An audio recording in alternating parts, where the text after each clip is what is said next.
গীতায় বর্ণিত শ্রীকৃষ্ণের এই 5টি বাণী আপনাকে সাফল্যের পথে নিয়ে যাবে। গীতায় জীবনের সাফল্যের পথ দেখিয়েছেন শ্রীকৃষ্ণ।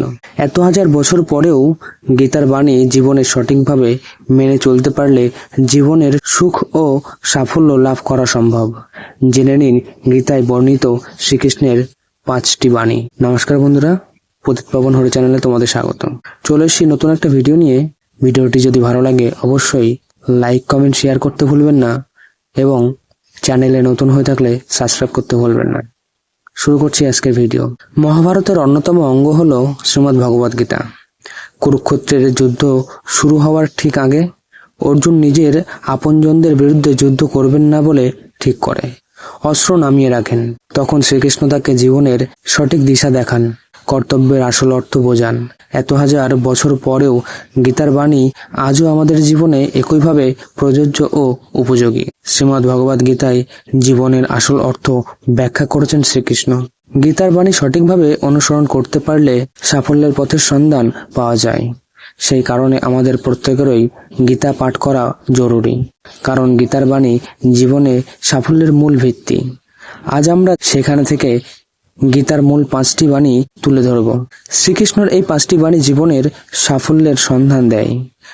যখনই আপনি জীবনের সংকট বা সংশয়ের মুখে পড়বেন, তখনই গীতার বাণী আপনাকে আশ্রয় দিতে পারে। গীতার বাণী অবশ্যই আপনাকে জীবনের সঠিক সময় থেকে বেরিয়ে আসতে সঠিক পথের সন্ধান দেবে। গীতার বাণী আপনার জীবনের সব সমস্যা দূর করে সুখী ও সাফল্যের দিকে নিয়ে যাবে। জেনে নিন গীতায় এই 5টি বাণীর কথা। 1. জীবনে জন্মের মতো মৃত্যুও অবধারিত।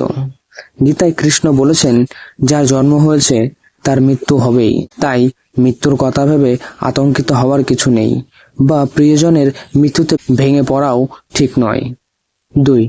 কোনো মানুষের সবাইকে সন্দেহের চোখে দেখার একটা প্রবণতা থাকে। কোনো কারণ ছাড়াই এরা সবাইকে সন্দেহ করেন, কিন্তু যারা অন্যকে সন্দেহ করেন তারা জীবনে কখনো খুশি হতে পারেন না।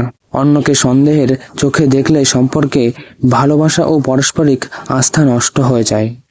তাই গীতায় শ্রীকৃষ্ণ অকারণ সন্দেহ ত্যাগ করার পরামর্শ দিয়েছেন। 3. ঈশ্বর আপনাকে সব সমস্যা থেকে মুক্তি করতে পারেন, সেই কারণে সবসময় নিজের সব কাজে ঈশ্বরকে স্মরণ করুন। গীতায় শ্রীকৃষ্ণ বলেছেন যে ব্যক্তি ঈশ্বরের চিন্তা করে জীবন কাটান, তিনি মৃত্যুর পর সরাসরি ঈশ্বরের কাছে পৌঁছে যান। 4. আপনি যদি বুদ্ধিমান হন তাহলে নিজের বুদ্ধি কোনো ভালো কাজে ব্যয় করুন। নিজের বুদ্ধি কখনো কোনো খারাপ কাজে ব্যবহার করবেন না।